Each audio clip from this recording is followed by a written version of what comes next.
My wife came home late, drunk, and missing her underwear. She brushed it off as dancing too hard. A week later, I was gone, leaving her a letter that simply said, "I deserved better." Disappearing without a trace is a serious and difficult step. Would you have been able to do that as the hero of today's story, or would you have done it differently? Write your opinion on this in the comments, and we'll get started.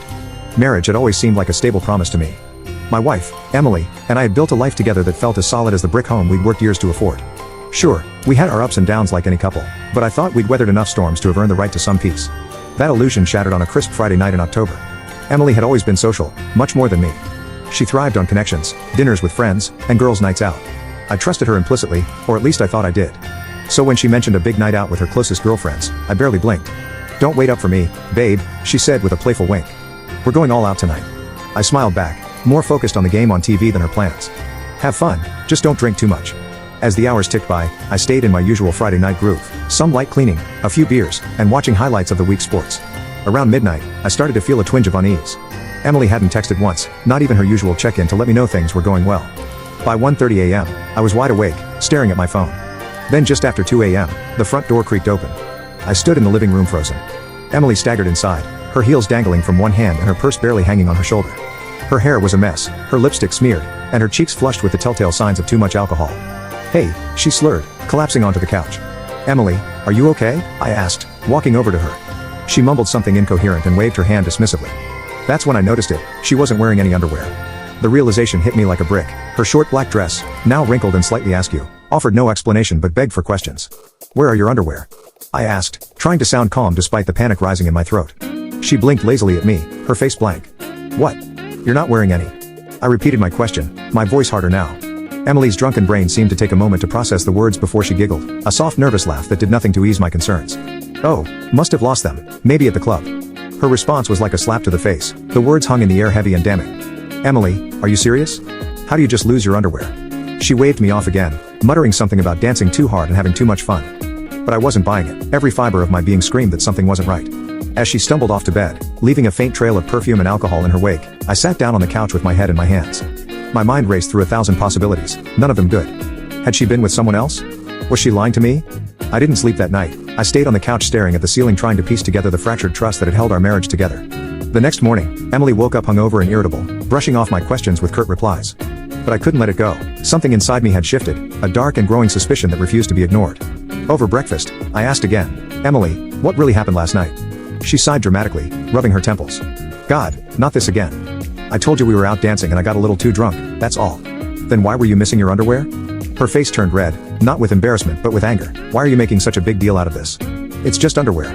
It wasn't just underwear, it was trust, the loyalty, the commitment we'd promised each other. In that moment, I realized I wasn't dealing with the Emily I thought I knew. I didn't argue further. Instead, I let the conversation die and resolved to find out the truth for myself. That night was the turning point, the moment I realized my marriage wasn't what I thought it was. I didn't know yet how deep the betrayal ran, but one thing was certain, I wasn't going to let it slide. The gnawing suspicion wouldn't let me rest. Every time I tried to push it aside, I was haunted by flashes of that night, Emily's slurred excuses, her missing underwear, and her cavalier dismissal of my questions. Something wasn't adding up, and deep down I knew I couldn't ignore it. The next morning, I put on a mask of normalcy while Emily acted as if nothing had happened, flitting around the house sipping coffee and scrolling through her phone like it was just another lazy Saturday. Her nonchalance only fueled my resolve. I needed proof, something concrete to either confirm my fears or put them to rest. When Emily left the house for an errand, I seized the opportunity. I started with her phone, the most obvious place to hide secrets in this digital age. She rarely left it unattended but had carelessly left it on the kitchen counter. My heart raced as I picked it up. I knew her passcode. It was my birthday, a fact that now felt bitterly ironic. Unlocking her phone, I went straight to her messaging apps.